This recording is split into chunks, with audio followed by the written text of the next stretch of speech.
બાપુ, તમે ક્યારે નહીં સમજી શકો.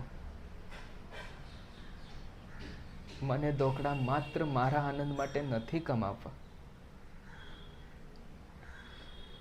દોકડા કમાવીને મને સારું ઘર બનાવવું છે.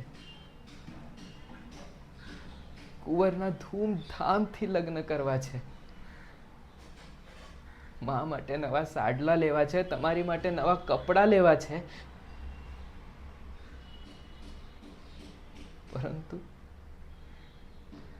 પરંતુ તમારા મૂલ્યો અને સિદ્ધાંતોએ તમને ગરીબ રાખ્યા છે.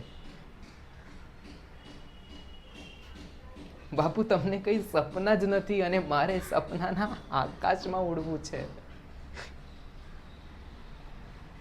તમારી માટે આખું જગતમાં હરિનો વાસ છે અને મારા માટે મારા માતા પિતામાં જ હરિ વસે છે.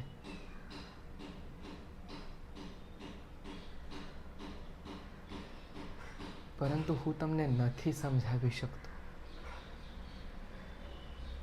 સમજાવી શકતો કે જીવવા માટે માત્ર સંતોષ જ નહીં, સપના પણ જોઈએ.